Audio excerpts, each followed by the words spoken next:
सदन में आप जब भी बोलते हैं आपको रोक दिया जाता है। मैं 3 चीजें बोलना चाहता हूं। पहली चीज बोलने नहीं दे रहे हैं।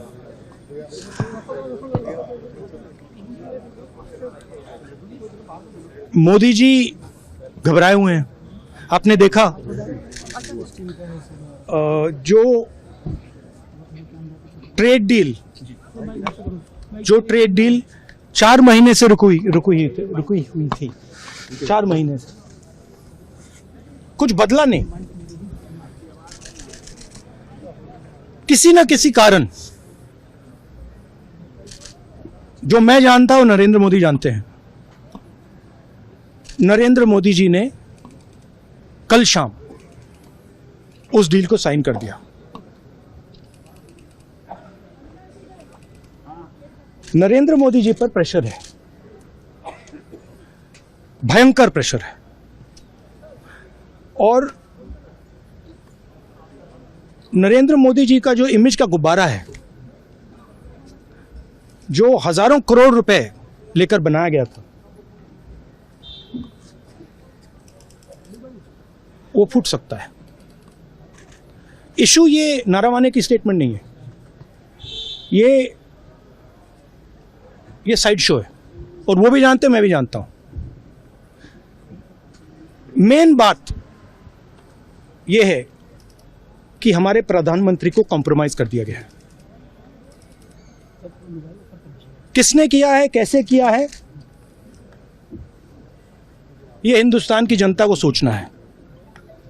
मगर इतिहास में पहली बार हिस्ट्री में एलओपी को प्रेसिडेंशियल एड्रेस में नहीं बोलने दिया है। बाहर बोल दीजिए, जो अंदर नहीं कहा दिया जा रहा है। वो तो ऑटोमेटिकली होगा जी।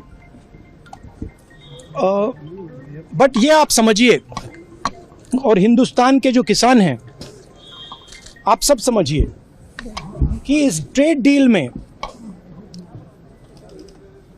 आपकी मेहनत को, आपके खून पसीने को नरेंद्र मोदी जी ने बेच दिया है। और वो इसलिए बेचा है क्योंकि ये कॉम्प्रोमाइज्ड है।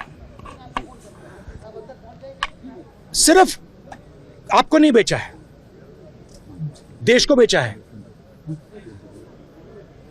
इसीलिए मुझे वहां नहीं बोलने देना है। नरेंद्र मोदी जी डरे हुए हैं क्योंकि जिन लोगों ने उनकी इमेज बनाई है, वो अब उस इमेज को फोड़ने लगे हैं। धन्यवाद। प्रेशर है सर पीएम पे, जो आप कह रहे हैं कि प्रेशर क्या है और क्या दबाव है पीएम के ऊपर जो आपको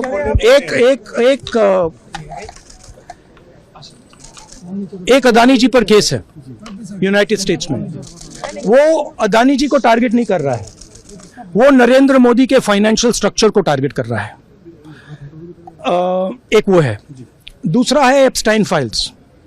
एप्स्टाइन फाइल्स में अभी और माल है, वो अभी रिलीज नहीं हुआ है। इसीलिए इस दबाव में आकर एप्स्टाइन फाइल्स में जो है, जो पूरा देश जानना चाहता है, मगर अभी अमेरिका ने रिलीज नहीं किया है। और दूसरा जो अदानी जी पर केस है, जो एक्चुअली मोदी जी पर केस है, क्योंकि वो बीजेपी का फाइनेंशियल स्ट्रक्चर है, मोदी जी का फाइनेंशियल स्ट्रक्चर है। तो ये 2 प्रेशर पॉइंट्स हैं। और आप ये बात समझ लो, देश ये समझ ले कि प्रधानमंत्री कॉम्प्रोमाइज्ड है।